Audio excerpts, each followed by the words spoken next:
नमस्कार, divine living channel में आप सभी का स्वागत है। आज इस वीडियो में हम एक कहानी के द्वारा जानेंगे कैसे थ्वाचा पुत्र को वैराग हुआ। थ्वाचा पुत्र एक दिन अपनी अट्टालिका पर खड़ा था।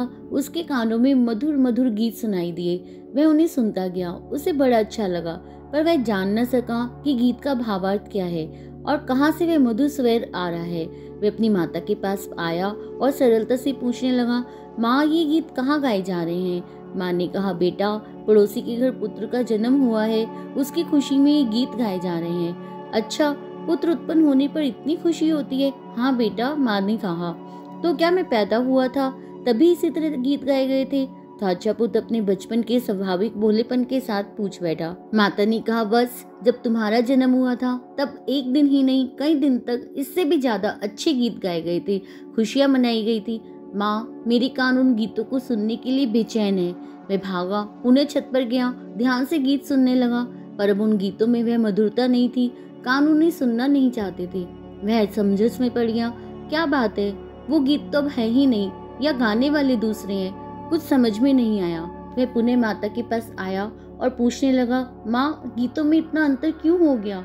उनकी मधुरता क्यों नष्ट हो गई? ये गीत तो कानों को बड़े अप्रिय लगने लगे हैं। पुत्र की यह बात सुनकर माता की आंखों में आंसू आ गए। वह बोली, हमारे उस पड़ोसी का पुत्र मर गया है, अभी जन्मा और अभी मर गया। पुत्र ने कहा, हाँ बेटा, मरना जीना किसी के वश की बात नहीं है। वह जन्मा तब गीत गाए गए थे, वह मर गया, अब सब रो रहे हैं, विलाप कर रहे हैं। तो माँ, क्या तुम भी मरोगी? हाँ बेटा, मरना सबको पड़ता है, मैं भी एक दिन मरूंगा। क्या मुझे भी मरना पड़ेगा? बेटा, ऐसा प्रश्न नहीं करना चाहिए। माँ, क्या आपत्ति है मुझे बताने में? क्या मुझे भी मरना पड़ेगा? हाँ, एक दिन तुमको भी मरना होगा। इस संसार में कोई भी प्राणी अमर नहीं होता।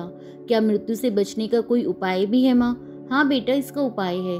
जो व्यक्ति साधना के द्वारा अपने कर्मों को नष्ट कर देता है वह मौत से बच जाता है। फिर वह ना जन्मता है और ना मरता है, वह अमर हो जाता है। माँ, साधना के लिए क्या करना होता है? बेटा, मुनि जीवन साधना करने का उचित अवसर देता है। जीवन में ध्यान की उत्कृष्ट साधना करने वाला शीघ्र ही मुक्त हो जाता है। थ्वाचा पुत्र का मन वैराग से भर गया। जन्म मरण के बंधन से छूटने की उसकी भावना तीव्र हो गई। वैराग बढ़ता गया। माँ पुत्र के बढ़ते वैराग से प्रसन्न हुई। पुत्र यदि मुक्ति की ओर बढ़ता है तो इससे बढ़कर माता को और क्या प्रसन्नता हो सकती है। एक दिन 22वें तीर्थंकर अरिष्टनेमी शहर में पधारे बालक थ्वाचा पुत्र भगवान के दर्शन करने गया।